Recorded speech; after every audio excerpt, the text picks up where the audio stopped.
Welcome to Let's Get Curious, the podcast for women and mothers seeking connection, support, and inspiration.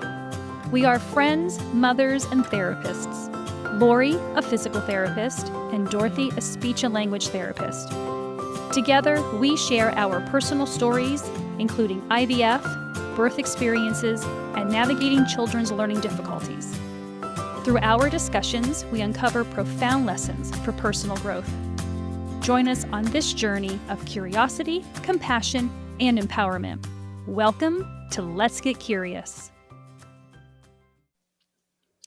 Hello, everyone. I am back again with Natalie Headdings, and I had her on a previous podcast, which was super awesome, where we talked about pelvic floor and pregnancy and beyond. So if you have not had a chance to listen to that one, I highly encourage you. But in that conversation, we touched very lightly upon how the feet also affect the pelvic floor. So I felt it was very much necessary to have Natalie back on and to dive deeper into this concept. So welcome, Natalie. Thanks so much for having me. Of course. Excited to be back. I'm excited to have you. And as I said, we're going to be talking about the connection of the feet to the pelvic floor. And we know that this topic can go deep, Nat. So we're going to try to keep this as kind of simple as possible for people.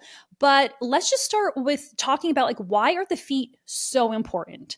And, I think too, it's one of those things where, especially as women, we've been taught by society, heels and looking pretty and feeling sexy. And at the same time, we are just damaging our bodies for multiple reasons. And so, yeah, I just kind of want to dive in there and let people really understand, like, why is the foot so important and what we wear on our feet to be so important? And really, when should we be really taking this more seriously?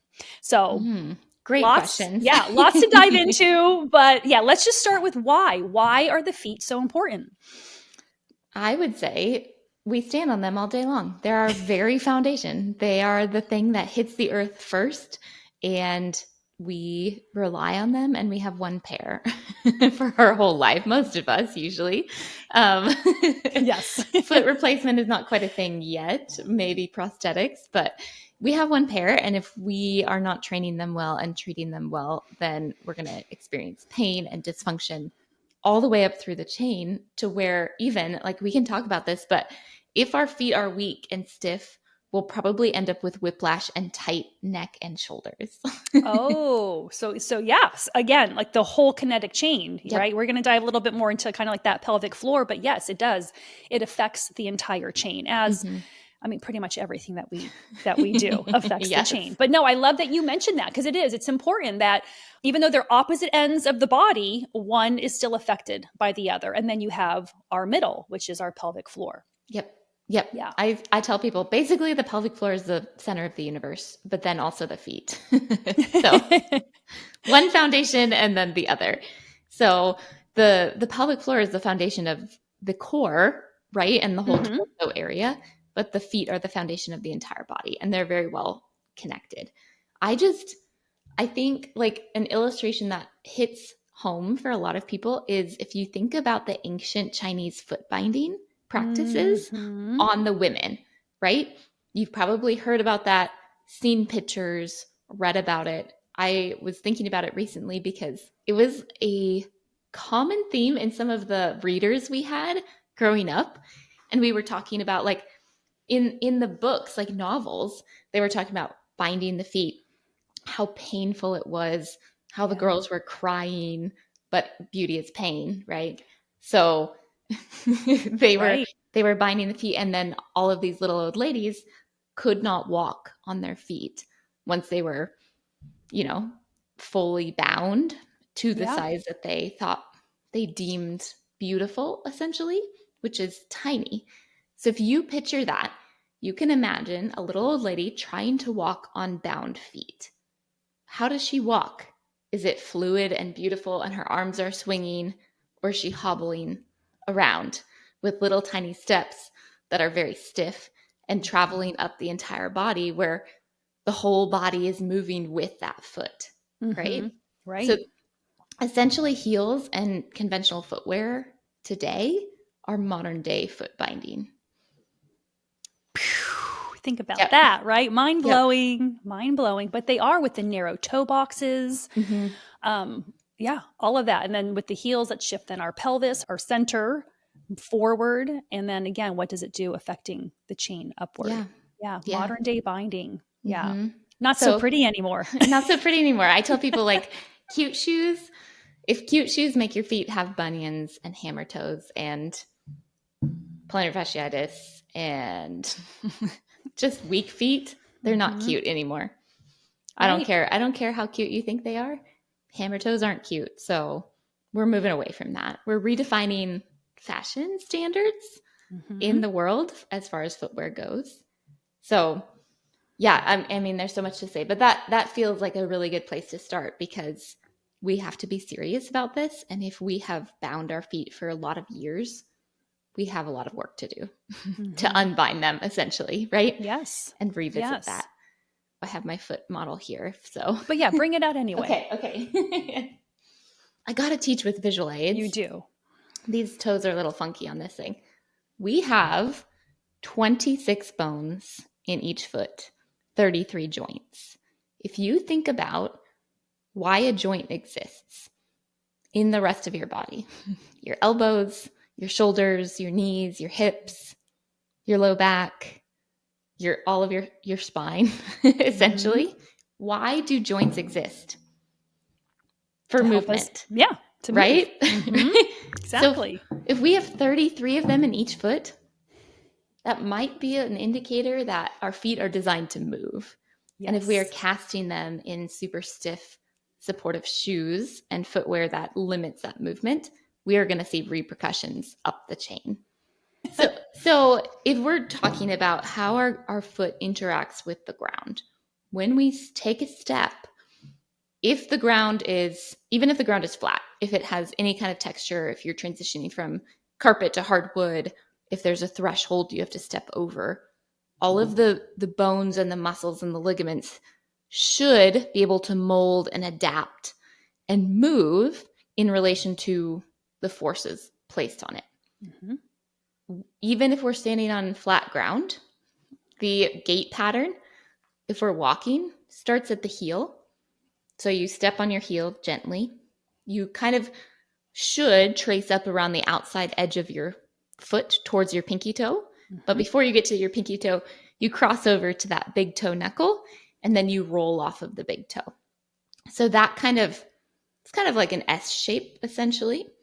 That is your gait pattern. And what has to happen is your foot has to move and flex across that forefoot to be able to get itself to that big toe knuckle to roll off of the big toe. If we have stiff feet from years and years and years of wearing stiff and supportive shoes, we don't have that movement at that forefoot. So if you were to, like, everybody listening, if you're not driving, take your foot in your hands, so your opposite foot, see if you can hold your ankle still and just move your forefoot back and forth. See if there's any movement there. If it's very difficult or even painful, that's a great place to start on trying to start mobilizing your foot. When the forefoot moves and adapts to that, the ankle doesn't take on any additional load. If the foot is stiff, like a board, and we have really supportive, quote unquote, good shoes on, when that roll or that forefoot eversion happens, that movement to get to the big toe knuckle, the rest of the leg has to adjust and make that happen. So instead of your foot just moving and those bones at the forefoot just moving, now you have your entire ankle leaning in. You have your knee caving in, and you have your hip twisting forward and inward to create that motion at the foot, which is not ideal, right? No, and then you have a lot of extra forces on the pelvis because your hip, it has to move and rotate to get to that point where you're rolling off of that big toe. That has to happen unless you have a funky gait where you're walking only on the outsides of your feet, right? Which also affects how your pelvis is moving. If you think of it that way, your feet are designed to be like shock absorbers and absorb all of that load and motion down low. If If you were to step on a boulder hiking, you have uneven path, whatever it may be, or step off of a curb. If your feet are in stiff shoes, your ankle might roll, your knee might hurt, your hip moves in excess, and then there's inappropriate forces placed on the pelvic floor and your lower back because of that adaptation, essentially. Does that make sense? Totally. Yes. Cool. Yeah. And I think that's the piece that people also need to realize is if you're having knee pain, what could be happening or not happening down below, right? Same with hip pain. We always, usually when somebody's injured, and this has always been in the world of the in physical therapy, people come in and my hip hurts and they think the hip is the problem. And then when you start saying to them, no, it's coming from your foot or from your knee or from your low back, they're just like, what? Then you find those areas of weakness, and then you start either giving. Some of them need flexibility, some of them need strengthening, and then you correct from that level, and then voila, you're fixing the foot, and the hip pain goes away. Yep. I've seen it a million times. Yeah. So there is, I want to kind of go on that for a second, because when we come in with an injury, especially in the physical therapy world, or if you go to a podiatrist for some reason and you're like, oh, my foot hurts or my hip hurts, and somebody told me it was because of my foot, I need to probably fix my foot. And conventional wisdom would tell you, oh yeah, you're probably moving too much at your feet. And so then what they do is they stick in an orthotic or a lift or something that inhibits the movement of your foot, which then might temporarily take the pain away, but there's no exit strategy. If you go get an orthotic, you'll know the provider is a good provider who looks at the body holistically if they give you an exit strategy.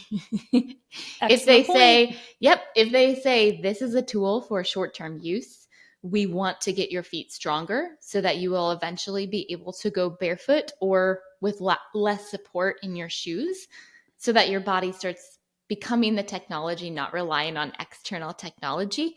That's a good provider. If someone says, oh, you're going to have to be in orthotics for the rest of your life. Also, they cost $500 every 6 months. And if you wear them out, we need to custom make them again. Red flags should be going off in your head.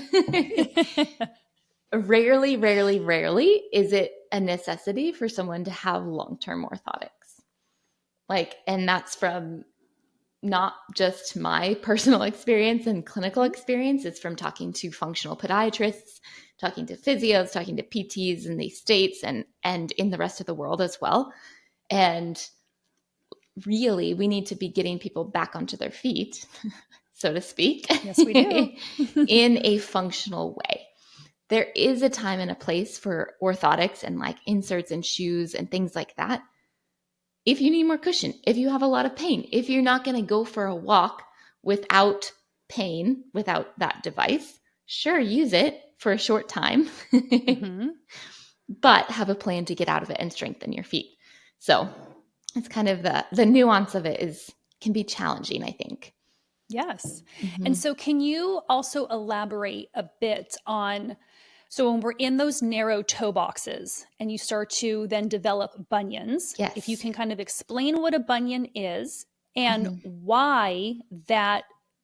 how that ends up affecting our gait pattern as well. And then of course it affects, as it affects the chain going up higher. But because as you were saying, we push off of our big toe to get our gait. So explain to people what starts to happen when essentially that big toe starts to not be there. Yeah. Oh, yeah. That's such a good question. And it's so common.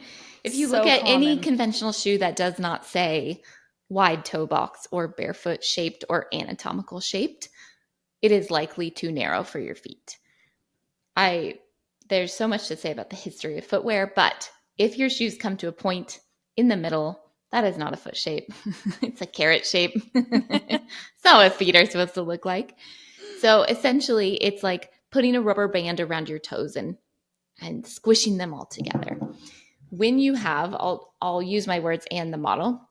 When you have width kind of at the knuckles of your feet in your shoes, but then narrowness at the top, you end up with sometimes some widening in the bones of your feet, the bigger bones of your feet, the raise.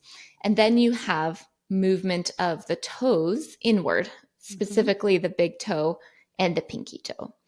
And you end up with space that's unnatural, opening up on the side of that big toe. Most commonly, people have big toe bunions. The pinky toe bunion is called a Taylor's bunion. You might have pain with that. You might have calcification with that. You may feel like, oh, it's sticking out, it's unsightly. People are, uncomfortable with it. They're self-conscious of them. They say that they're genetic, because their grandma had bunions. Right. Bunions are not genetic inherently. No, they are caused by footwear. Mm-hmm. When we have that squishing of the toes, we eliminate that big toe to push off. So we end up kind of rotating out with the foot. So if you were to stand, another visual, if you're just listening, and you turn your knees out to the sides, that's the rotation, external rotation of your whole leg, right? Coming from your hip. So we start to walk like duck-footed, essentially, and we roll off the side of that big toe. So if you look at the side of your big toes and you have a callus there, chances are your gait is off and you're rolling off of the side of the big toe rather than the straight bottom of the big toe. What happens with that is we end up with more load on the inner side of the knees, so a lot of knee pain. We end up with hips that are open, kind of too tight in the back, too open in the front, tight piriformis, tight pelvic floor. We're walking out like if you were wearing flip-flops. That's another reason people do this, is to keep flip-flops on. Flip-flops are pretty much one of the worst things you can put on your feet if they don't have a strap around the back. You also, another note on flip-flops, if you have any kind of slip-on shoe that is not secure to your foot, you're going to be gripping with your toes, and that causes hammer toes. So we want the toes to be relaxed as we are walking. So if you have bunions, if you have that narrowing of the toes, you're likely rotating your legs out, walking on the sides of your feet, causing more strain and pain and tension on the inside of your knees. The other thing that's very, very, very interesting for those who are in sports or have kids in sports, if you look at the common cleat, oh my goodness. I hate it. I hate it. They are the absolute worst. And there's a theory that, so if you take away your big toe and you push it to the side, what does your knee do? It can go all the way in. It can cave in a lot more than if you had your big toe planted firmly on the ground and in abduction, meaning coming towards the other foot, essentially, coming towards the midline. You are at significant risk for an ACL tear. So it's so high in the soccer, in soccer, basketball, anywhere where they're using shoes that do not have an anatomical shaped toe box. I think we could save a lot of ACLs in kids sports and adult sports if we got rid of conventional footwear. Yes. There's a lot of cleats now that are coming out in the barefoot world, which is very, very exciting. Ooh, okay. I have to look at those. Yeah. The Barefoot Shoe Review out of Israel, Sean and Sarah, they talk about cleats all the time. He's a pro level athlete trainer, and he reviews all the barefoot cleats all the time and tests them out. And so he has a really good list that is continuously updating of anatomical cleats, which is love it. Very exciting. Do they do basketball shoes too? Zero just came out with a basketball shoe. Okay, literally this last week, like late March 2025. Yep. Love it. I got to look at that for my girls. Yes. Well, and just, I want to elaborate just a bit of like what you're describing of what the big toe does not do when it has a bunion. And, the reality is like without a big toe, your whole balance system is also thrown off. I mean, working in rehab, if somebody had to have their big toe removed because of diabetes or something, they literally were in therapy as an inpatient. Oh, yeah. Of course, this is more like back in the day when they actually did more inpatient than outpatient, but the rehab that had to happen just because of the loss of a big toe, And the individual that would be going through it was always like, they were all in amazement. And I've had several of those patients, on my caseload, and all of them would be like, I did not realize how much my big toe is responsible for my balance when I'm walking. Yep. Oh, And so man. that becomes the problem when you have that bunion and that big toe is shifting inward. You're not being able to push off that ray, and it's not giving you the balance that it needs. So again, 100%. everything else up the chain, right, has to get affected. Yes. Yeah. It's key. And like, that would probably be the most devastating injury is to lose your big toe. It really influences literally everything that you do. So It does. It does. Yeah. Especially for older adults and the aging population too. Yeah. Yes. And bunion surgery, I had a girlfriend years ago get it done, and it was hell. That's how she described it. It's So gnarly. and we're going to get it in a little bit to some foot rehab later, but you can rehab yourself out of these situations. It takes a while, but you could.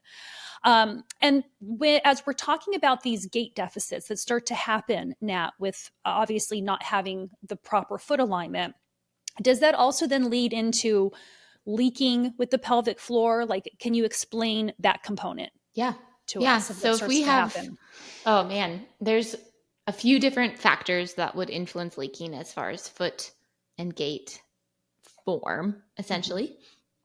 The one we just talked about, turning the feet out, turning the legs out, causes more tension in the back of the pelvic floor.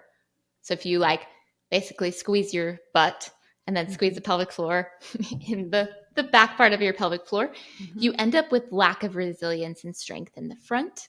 It's an unbalanced situation. So there's less quickness to the activation of the front of the pelvic floor. If you were to sneeze or jump or laugh or whatever, if you don't have a balanced pelvic floor that's nice and springy, chances are you're probably more likely to leak. Chances are you're tucking under with your tailbone, and you may have more prolapse type symptoms as well, where you're pushing down, like your pelvic organs are pushing downward or sliding down and staying there and not moving back up. There's another factor too with conventional footwear. Most commonly, shoes have a little bit of a heel lift in them. Most every single shoe, even if you go and look at the flattest ballet flat, they have a teeny tiny little heel, narrow toe box as well. Even if you look at toddler shoes. Have you looked at toddler shoes recently? Not recently. I'm more in that stage of life. Yes. If you go and like wherever you're at, a shoe store, Target, whatever, and you go look at the baby shoes, they have a thick heel and a thin forefoot. What that does is it puts you on an artificial ramp. It shortens your Achilles, it shortens your calves, it shortens your hamstrings, it tucks your pelvis under. I don't know if I mentioned this study previously, but in the last episode, they did an ultrasound study on the bladder neck in women barefoot, and then they wore increasing heel height shoes. Like the nerdiest study, the thing that my dreams are made of. And love this stuff. They did ultrasound on the bladder neck. They determined bladder neck distension, which is how much it can stretch, lengthen essentially, and then pelvic floor activation to counteract that distension. And they found the higher the heel, so they stood barefoot, stood in slowly increasing height heels. The higher the heel, the more bladder neck distension, the harder it was to activate the front of the pelvic floor. Therefore, bare feet are protective for leaking. So if you are in a heel, and even if it's a sneaker that has a couple millimeters lift in the heel and you're already leaking, you're not doing yourself any favors. Right? So because it's making the front more weak. Yep. And tucking under that pelvis. So you have more tension in the back and less resiliency in the front. Yeah. And essentially, because what we're talking about is your posture is affected. Yes. Yeah. You're being shifted more forward. So then the tushy and the hamstrings, everything is gripping to keep you from falling forward. Yep. And then the front of the pelvic floor where the bladder and everything is located is not able to respond as quickly as it can because it's been essentially on a stretch. Yes, exactly. If you were Makes to have a sense. really full bladder, this is a good like practice for people. If you have a really full bladder, go prop your heels up on something and let your pelvis tip for like not tip forward, but slide forward essentially and tuck your tailbone under. Notice how much more pressure there is to pee in that position versus your feet flat on the floor, and you kind of release that tuck of your pelvis and your tailbone. So Yeah. you're thinking like pulling the dog's tail out, untucking that tailbone. Untucking the tailbone. Yep. Yes. Yeah. Yeah. So that's wild. The other thing, Mm-hmm. there's so many factors in this, is the toe spring in conventional shoes. So what that is, if you're looking at a shoe like at eye level, you can generally see a little lift of those toes. So if you're, I think of at Target, you're looking at the shoes. If you were to press down on the front of the shoe and it rocks forward, Yes. then that is a positive sign for a toe spring. Means one exists essentially. If there's a toe spring, you're automatically lifting your toes up when you're walking. You're not getting the full potential of pushing off of that big toe because the shoe is rolling you forward. So if the foot does not push off of that big toe and you can try walking around with your toes lifted, it's going to be really stiff and clunky, Yep. right? Yep. And you're going to primarily use your hip flexors, so the front of your hips, to pick up your foot, and then you're going to slam back down on your heel striking. So if you're picking up your foot with your hip flexor and you're not rolling off of that toe, you eliminate glute work that should naturally happen. So your butt's not working, no bonus butt workout, okay? The pancake mom butt, it's not all in the genes. That's right. It's how you're walking, it's how you're moving, and how you're holding your body. So if you are not getting that full hip extension, you also lose out on hip flexor stretch and release. Yes. You lose out on a glide type fluidity in your walk, and you end up striking the ground hard. You end up striking the ground with your heel, which puts a lot more load. We call them ground reaction forces all the way up the chain. And that's that whiplash I was talking about. If you strike hard on your heel and everything else is rigid, you end up with movement in your neck and your shoulders and tense muscles up here. Wild, right? Wild. This is why I love the body. Yeah, it's so cool. I know. So if you have a toe spring, a heel lift, narrow toe box, and a stiff bottom shoe, it's like the recipe for disaster and pelvic floor dysfunction. It's crazy that is still the norm. It's changing. It is changing. It's starting. Yes. Barefoot shoes are a lot more early.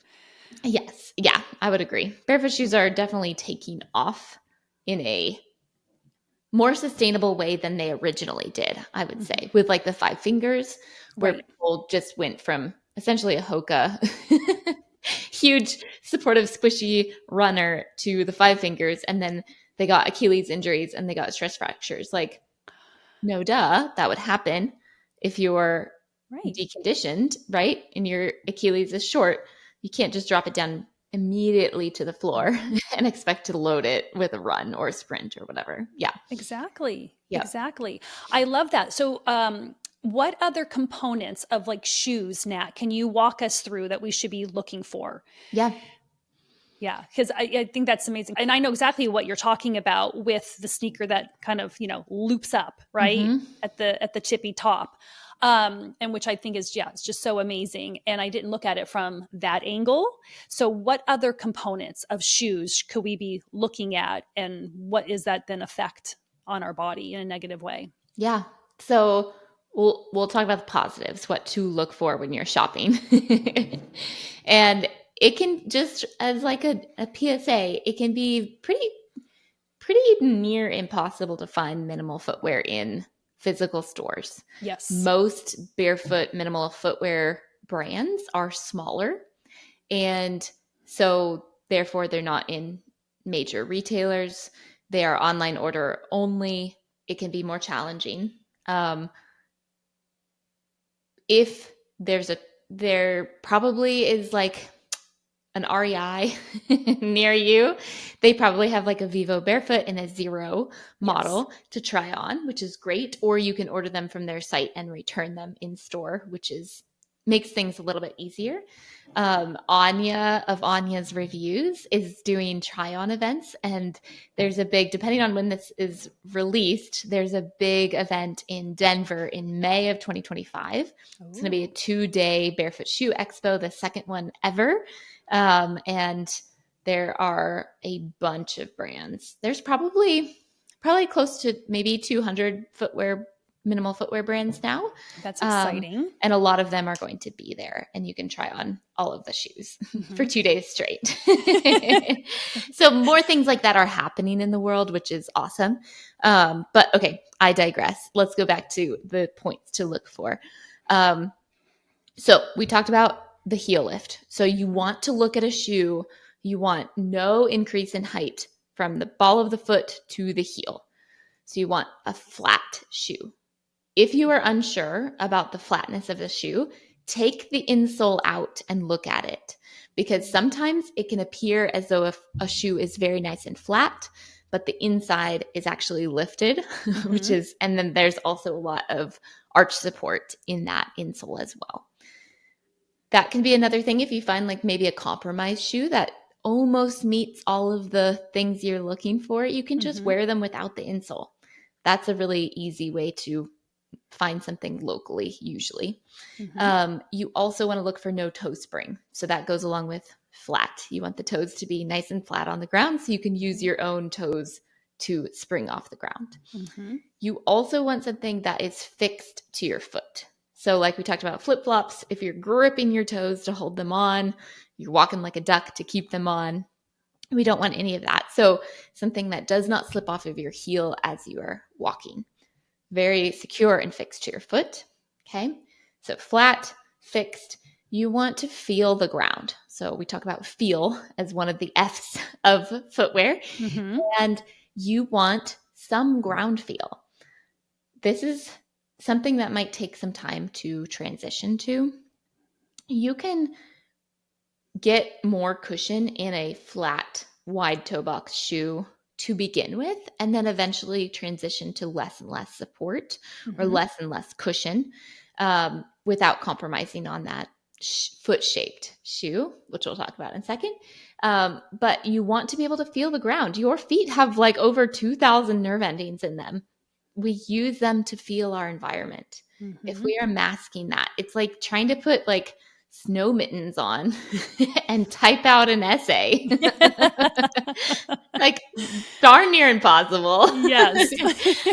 So if you are masking that with socks and shoes, then you are probably more likely to take a misstep, right? And maybe roll your ankle or be at more high risk of falling because you're not able to feel the ground and react quickly to whatever change in terrain there is. So flat, fixed, ground feel. You also want foot shaped. This is the one thing that you can transition to without any prep work or worry that it will be challenging or cause pain in your feet. Get a anatomical shaped shoe. So there are actually some brands that have the wide toe box that still have quite a bit of cushion, and some of them even have a heel lift, which can be an awesome transition. Like if you are in a Hoka, if you're in high heels all the time, you probably need that heel lift to accommodate your shortened calves, your shortened Achilles. But you don't have to wait on transitioning to that wide toe box. So off the top of my head, Flux is a brand that has like their runner model has a lot of cushion and a little bit, I don't know if they might be zero drop. Zero drop refers to no drop in height from the heel to the toe. Ultra also has some models that are a wide toe box and have a little bit of a lift. Not all Ultra models are foot shaped though. So be careful. Use your discernment when you are looking. Um, so there's a couple there.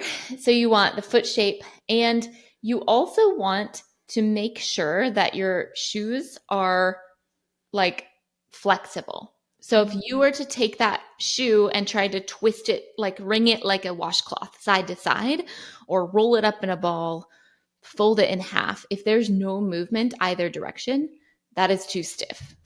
So those are the I think there's 5. Flexible, fixed, feel, foot shaped, and flat. Yes, there's 5 F's for you. um, so those are all the things you want to look for in a functional and foot healthy shoe. Perfect. Perfect. And as you've been working with clients all these years, and obviously people coming in with a variety of issues and problems to rehab, what are the most significant pelvic floor issues that you've seen that are contributed from not having a good functional foot? Oh man. I mean, all of the classic ones, I would say. Mm-hmm. So incontinence, both urgency and stress incontinence. Mm-hmm. Diastasis, worsening by posture because we're tucked under and shoved forward with the hips, putting a lot of pressure on that linea alba. Prolapse symptoms, basically all of them. Everything. Yep. Yeah. Yep. And most people find some relief from their symptoms. Maybe it won't be total resolution of all symptoms with transitioning to minimal footwear, but significant improvement in their pelvic floor health, in their glute strength, in just overall feeling stronger and more stable in their bodies when they switch over to zero drop wide toe box shoes. Yeah. Yeah, everything's made better when your feet are strong. Very true. Well, and that's the thing, I would love for like who's listening out there is if you have any type of pain in general, even in your neck, anywhere up the chain, if you do have pelvic floor issues, go home and look at the shoes that's in your closet and what are you in most of the day. And yeah, what are those 2 or 3 pair that you wear all the time, and do the tests that Nat has walked us through. And we'll list all this as well in the show notes. But I mean, because that's a simple change, Yeah. right?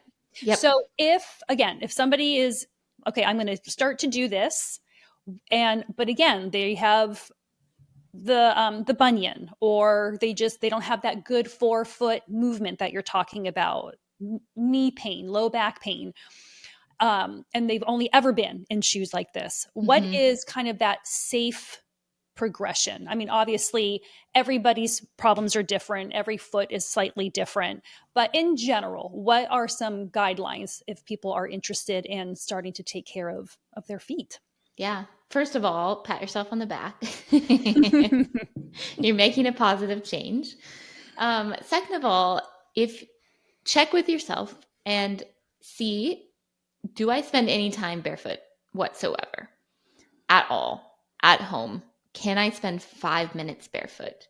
And not in slippers. So when we say barefoot, out of slippers. Yes. Yes. Yeah, that's a sneaky one because most slippers are slip-on and people are walking around with those gripped toes. So yeah, take your socks off, take your slippers off, and see if you can tolerate 1, 2, 3, 5 minutes barefoot in your house. If you can, without any additional symptoms, slowly start to increase that time. Maybe you just do 5 minutes a day for a week and you feel, okay, I'm empowered. I feel good. I don't feel any additional symptoms.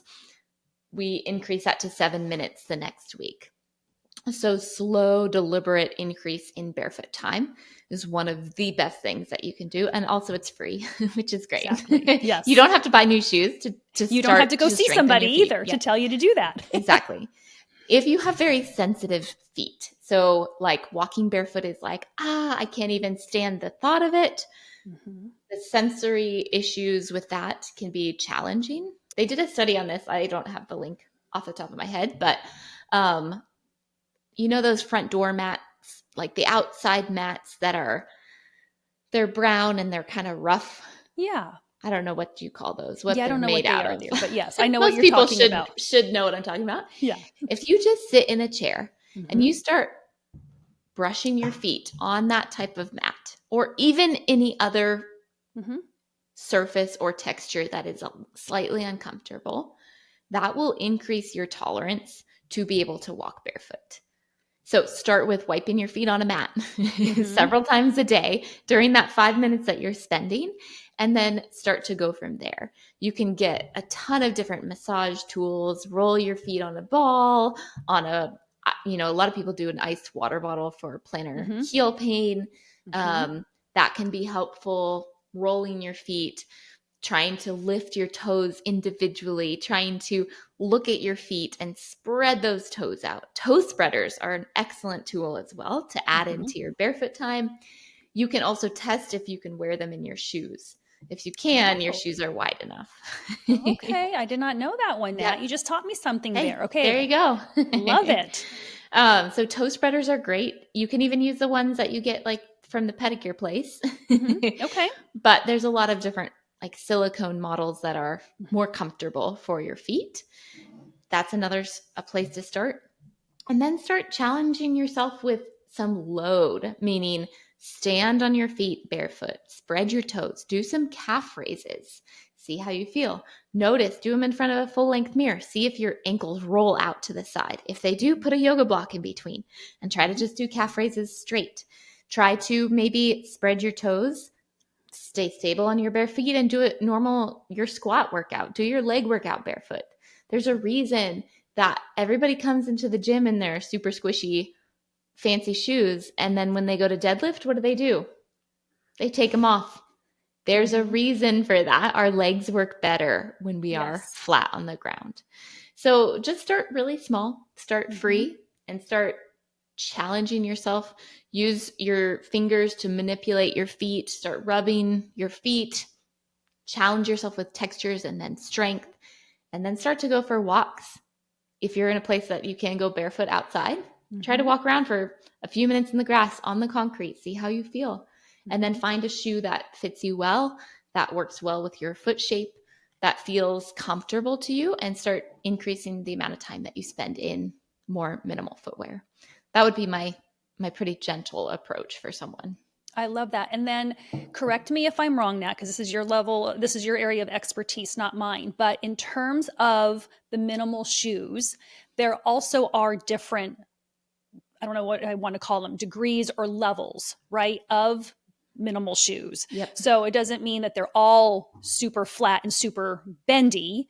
So if you can also kind of walk us through, so if somebody's been in that rigid shoe their entire life, they're obviously not going to Yep. go to such a minimal shoe that then all of a sudden they're essentially walking barefoot in a shoe. Right. That could be too drastic and too painful. So Yep. I guess my question is, are there other minimal shoes that can kind of be this titrate approach to get you to the most minimal shoe? Yeah. Yeah. And your most minimal shoe might look different from your neighbor's most minimal shoe. Right. Like the end goal isn't all the same for every single person. Mm-hmm. Like we're not trying to get everybody into Vibram Five Fingers or running on concrete barefoot without any shoes. We're just trying to get you to a functional place where you are stable and strong and your symptoms go away and you Mm-hmm. feel confident in your foot's ability. Ultra is one of the main brands that comes to mind Mm-hmm. because they have the wide toe box. They have quite a bit of cushion. Most of their models, you can get a heel drop.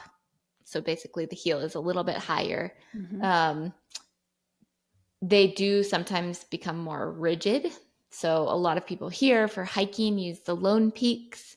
They are pretty stiff though, and they have like the insole has a lot of arch support. So you could simply take out the insole Mm-hmm. and challenge yourself with that. There is a brand, we can correct this in the notes if I'm wrong. I believe it is Icarius, and they come with 3 different insoles, which is the most genius thing ever. You don't have to buy 3 different pairs of shoes. You buy one with 3 different insoles, and it's decreasing support, which is I love so smart. that. I Yeah. think I So you need to start look with, at that for my husband. yep. Yes. You start with the thickest one, and then you Mm-hmm. eventually move down once you're feeling good. Flux, the other brand I mentioned, has wide toe box but a lot of cushion.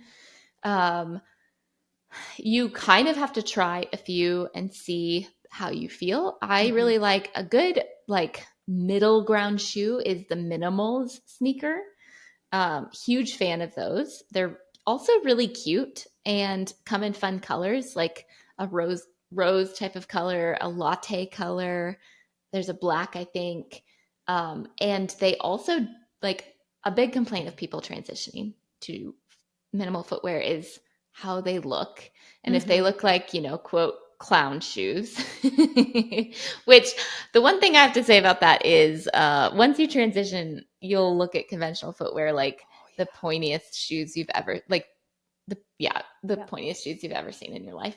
But minimals are they don't look like barefoot shoes at all. The way that they're designed, they look like regular sneakers and they're super cute. So if you're concerned about, aesthetic in that regard, then that's a good brand and their insoles are like fairly cushy. You could take them out, you could leave them in. Those are options. They have a pretty good tread on them as well.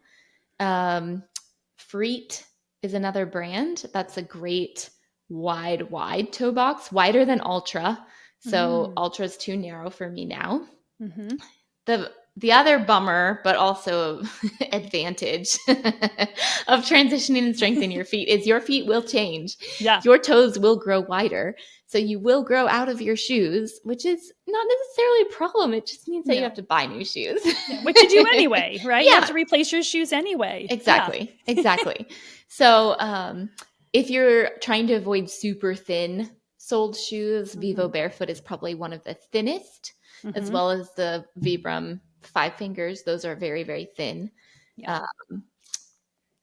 Let me think about maybe some other brands. There's so many brands. Anya's reviews on her site. She has a quiz that you can take. She talks about the different shape of toes, whether you have like a plateau, whether it's flat all the way across and then dips down, whether you have a longer second toe, whether you have like a mountain shaped foot. So there's a lot of different shapes of toes, and certain models and brands work better for that type of shape than others.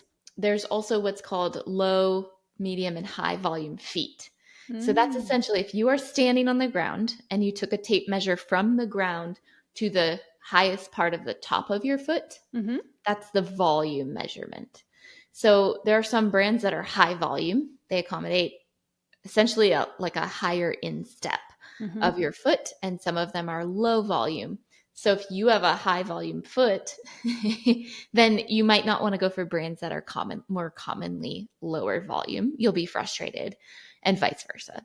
Essentially, if you have a low volume foot, you might be cinching up your shoes really, really tight and not be able to get the fit that is fixed and secure to your foot. So yeah, no, that's wonderful. That makes sense. And yes, her website and everything and her socials, awesome. So I'll put that in the show notes. Well, and we're talking in a way like about sneakers, but these companies are also making sandals and boots. Oh yeah, as well, right? There's even so it's cowboy not boots just now that are so cute. Oh yeah, they're so cute. That's obviously you wouldn't wear them for riding a horse. That's probably the only activity that I can think of that you would ever want a heel for. That's the original reason why shoes had heels on them. But there's like so many models now, and they're really cute, adorable shoes. There's never a time that I wear non-minimal footwear because I have enough cute models for even going to weddings. Like, I love it. There's enough to go around. Yes. You just have to find the right fit. You do. Well, and this is where Anya's stuff comes in really it's super helpful because I've seen her layout and her guide to figuring out like where you should start and stuff. Yeah. Well, Nat, this was awesome. And I think we need to also make a preference that, again, regardless of maybe how messed up you consider your feet to be, or regardless of your age, it's never too late. Yeah. It's never too late, right? It's never too late. And there's so many tools to help you strengthen your feet. So like the gentle program that I talked about, really easy to start with. If you want more, you you will want more. After that point, once you start to feel the strength in your feet and you start to feel more grounded, you're going to want more challenge. You're going to want to continue that. The Foot Collective is the best resource as far as programs. And they just released a foot restoration program. I can't remember how long it is. It's at least 6 weeks long, where you are progressively strengthening your feet.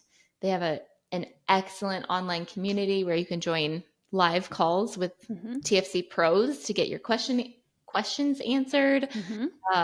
They are a essentially global health community focused on feet and foot health for everybody. And I'm a huge fan.